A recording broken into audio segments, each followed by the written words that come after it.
नमस्कार। जय श्री कृष्णा।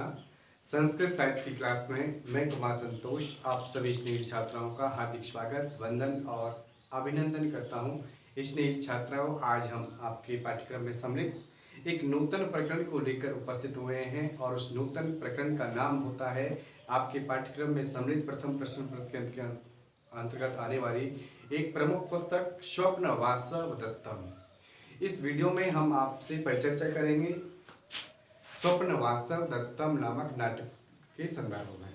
आपके पाठ्यक्रम में सम्मिलित है और 30 अंकों की ये पुस्तक है।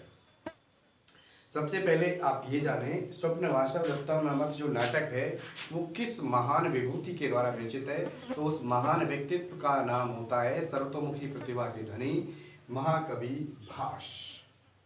महाकवि भास स्वप्न वासव दत्तम नामक जो अद्भुत या अपूर्व नाटक है, द्वितीय नाटक है, उसकी क्या है प्रणेता हैं, प्रवर्तक हैं, लेखक हैं। अब प्रश्न ये उठता है कि इस प्रकार की बहुमुखी प्रतिभा से सुशोभित मां सरस्वती के वरद पुत्र महाकवि भास का जन्म संस्कृत जगत में कब हुआ। तो निश्चित रूप से तो इनके संदर्भ में कुछ नहीं कहा जा सकता, लेकिन कुछ किंवदंतियों के अनुसार ये स्पष्ट होता है कि इनका जो समय है ईसा पूर्व लगभग चतुर्थ शताब्दी माना जाता है। चौथी शताब्दी के आसपास इनका समय माना जाता है। यानी कि संस्कृत जगत को 13 नाटकों के रूप में जो धरोहर सौंप के गए हैं ये संस्कृत जगत के लिए, उस महान प्रतिभा संपन्न नाटककार का समय ईसा पूर्व चतुर्थ शताब्दी है। अब प्रश्न ये उठता है कि इस प्रकार के अद्भुत नाटक के नायक कौन हैं। तो इस नाटक के जो नायक हैं वो वत्स नरेश उद्यन हैं। कौन है? वत्स नरेश उद्यन इस नाटक के क्या हैं नायक हैं, हीरो है, मेन हीरो। और जो नायिका हैं वो वासवदत्ता और पद्मावती, दो इसकी नायिका हैं, यानी दोनों ही भारियां हैं किसकी? वत्स नरेश उद्यन की। संपूर्ण जो नाटक है वो वत्स नरेश उद्यन तथा वासवदत्ता की प्रणय और परिणय गाथा पर आधारित है।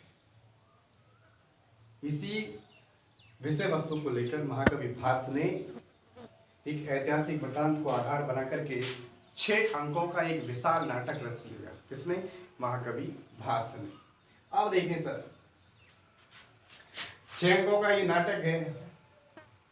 कृतित्व के संदर्भ में सबसे पहले देख लीजिए कि इस अद्भुत प्रतिभा से युक्त महाकवि भास के द्वारा जो रचनाएं लिखी गई हैं उनको 4 भागों में बांटा। नंबर 1 रामायण पर आधारित रचनाएं। नंबर 1 रामायण पर आधारित रचनाएं। नंबर 2 है इनकी महाभारत पर आधारित रचनाएं। नंबर 3 है इनकी ऐतिहासिक घटना वृत्तांत पर आधारित रचनाएं। और नंबर 4 है कल्पना प्रधान रचनाएं। यानी कि संपूर्ण महाकवि भास का जो कृतित्व है वो 4 भागों में बांटा गया। वो 4 भाग कौन कौन से हैं? नंबर 1 रामायण पर आधारित है, रामायण पर आधारित रचनाएं या नाटक। नंबर 2 महाभारत पर आधारित नाटक या रचनाएं। नंबर 3 ऐतिहासिक वृत्तांत से संबंधित नाटक। और नंबर 4 है कल्पना पर आधारित नाटक।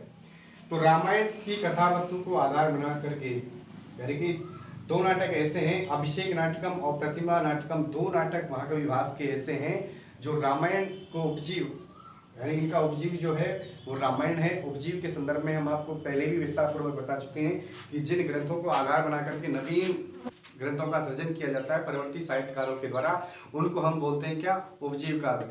तो रामायण और महाभारत 2 हमारी भारतीय संस्कृति के मूल क्या हैं? उपजीव ग्रंथ हैं। तो रामायण को आधार बना करके भास के द्वारा 2 नाटकों का सृजन किया गया था और उन दोनों नाटकों के नाम है अभिषेक नाटकम, जिसमें भगवान श्री राम का अभिषेक किया जाता है, और प्रतिमा नाटकम, जिसमें रघुकुल के जो नाटक वो क्या होते हैं, राजा होते हैं, उनका निधन होने के उपरांत या उनकी मृत्यु होने के उपरांत उनको प्रतिमा गृह में उनकी मूर्ति स्थापित की जाती हैं। तो उससे संबंधित नाटक है प्रतिमा नाटकम। 2 नाटक हैं रामायण पर। महाभारत पर इनके 7 हैं, 1 2 3 4 5 6 नाटक इनके महाभारत पर हैं। बाल चरितम, भगवान श्री कृष्ण की बाल लीलाओं का वर्णन है। दूत घटोत्कच, दूत वाक्यम, कर्णभारम, मध्यम वयायोग और पंचरात्रम, ये क्या है? महाभारत जो हमारी संस्कृति का विश्वकोश माना जाता है। साहित्य में पंचम वेद के रूप में विख्यात है क्या? महाभारत। उस महाभारत को आधार बना करके महाकवि भास के द्वारा इन नाटकों का सृजन किया गया था। कौन कौन से? बाल चैतन, दूत घटोत्कचम, दूत वाक्यम, कर्णभारम, मध्यम वयायोग और पंचरात्रम, ये नाटक लिखे गए। ऐतिहासिक घटना पर देखिए, ऐतिहासिक घटना पर आधारित महाकवि भास के दो नाटक हैं। कौन कौन से? स्वप्नवासा दत्तम और प्रतिज्ञा योगेंद्रायण। दोनों ही ऐतिहासिक वृतांत से संबंधित नाटक हैं और काफी विश्वविख्यात नाटक हैं। स्वप्नवासा दत्तम जो कि आपके पाठ्यक्रम में सम्मिलित है, और प्रतिज्ञा योगेंद्रायण दोनों एक ही विषय वस्तु से संबंधित हैं और दो इनके कल्पना प्रधान हैं। कल्पना प्रधान इनकी दो रचनाएं हैं, एक तो है अभिमारकम और एक है चारुदत्तम। तो ये हुआ इनका कृतित्व। अब देखिए महाकवि जो भास की शैली है, आखिर किस प्रकार की रचना लिखते हैं वो महाकवि भास? तो उनकी जो शैली है उसमें गागर में सागर भरना उनकी शैली की मूलभूत विशेषता है कि महाकवि भास गागर में सागर भरना अर्थात अल्प शब्दों में बहुत कुछ कह देना, यानी छोटी सी वर्णन को, विषय वस्तु को लेकर के काफी विशाल रचना वो लिखने वाले हैं। तो इनकी जो शैली है वो गागर में सागर भरना। प्रकृति चित्रण के अनोखे क्या है? चित्रकार है, यानी कि इनके जो जितने भी नाटक हैं उनमें प्रकृति चित्रण को प्रमुखता दी गई है और बड़ा सूक्ष्म चित्रण करते हैं, नैसर्गिक चित्रण करते हैं प्रकृति का। तो इनको प्रकृति का चित्तेरा कथा शिल्पी भी कहा जाता है, शिल्पी भी कहा जाता है। अब देखें साहब, अलंकारों के संदर्भ में चढ़ते हैं रूपक अलंकार, उपमा अलंकार, अर्थंतर, न्यास अलंकार, यहाँ तक कि मानवीकरण अलंकार तक का प्रयोग महाकवि भास ने अपने नाटकों में किया है। केवल नाटक इनकी रचना है, नाटककार है। अब प्रश्न आप सभी छात्राओं के मन मस्तिष्क में ये उठ रहा होगा कि नाटक क्या होता है? कि किसी भी विशिष्ट नायक की प्रशस्ति में लिखे गए विशाल पद्यात्मक समूह को क्या कहते हैं? नाटक कहते हैं। लेकिन नाटक में क्या होना चाहिए? एक अभिनेता क्या गुण भी होना चाहिए कि ऐसी विषय वस्तु जिसका रंगमंच पर क्या किया जा सके? अभिनय किया जा सके, मंचन किया जा सके, उसे हम क्या कहेंगे? नाटक कहेंगे। नाटक का नाम सुनते ही आप सभी श्रुति श्रोता या पाठकों के में मन मस्तिष्क में ये विचार पहुंचता है कि काव्येषु नाटकम।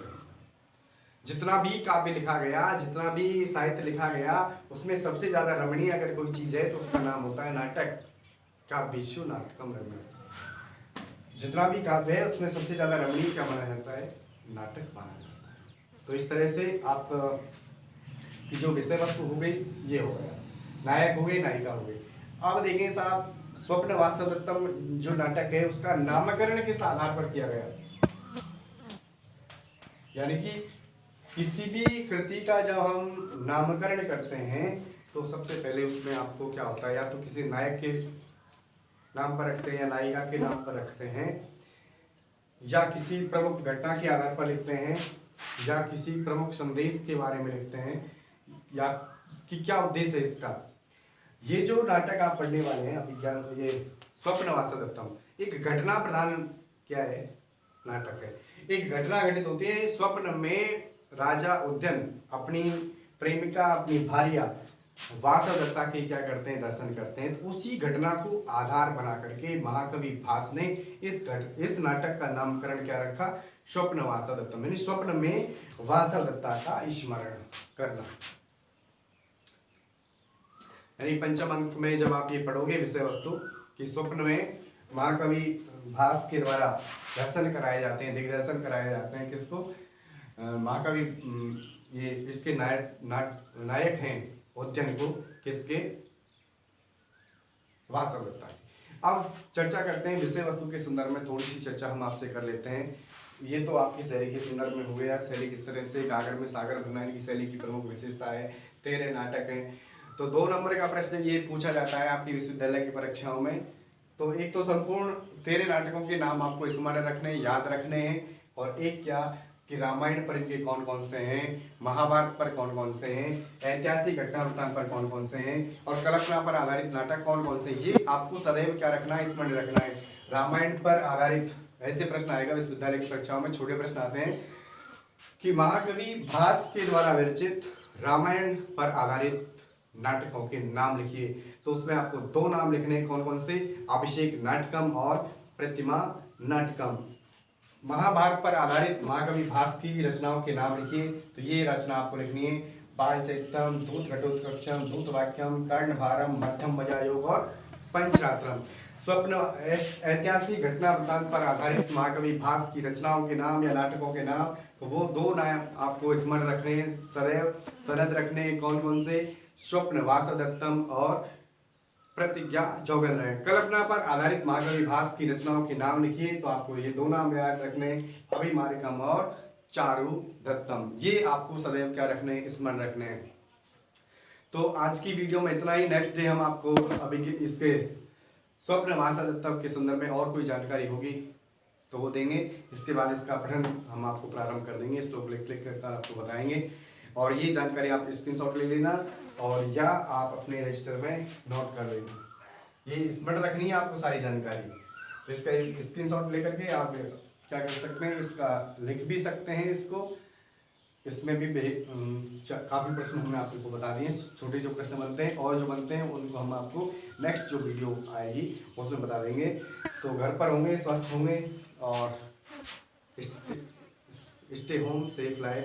जो कोरोना गाइडलाइन चल रही है उसके अकॉर्डिंग आप घर पर रहें, स्वस्थ रहें, प्रसन्न रहें और स्वाध्याय से तनिक भी प्रमाद या आलस ना करें, क्योंकि स्वाध्याय ही वो शक्ति है, वो क्षमता है स्वाध्याय में जो आपको उन्नति के शिखर पर पहुंचा सकता है। यानी कि जितना आप परिश्रम करोगे, जितना आप अध्ययन करोगे, उतना ही आप सफलता के करीब पहुंचते चले जाओगे। हमारी शुभकामना, हमारी मंगल कामना आप सदैव आपके साथ सदैव हैं और रहेंगी जीवन पर्यंत, कि आप सदैव उन्नति के शिखरों को क्या करें, छुएं। और आज की क्लास में मैं कुमार संतोष आपसे लेता हूँ विदा। मिलते हैं नेक्स्ट डे नवीन वीडियो के साथ। जय श्री कृष्ण।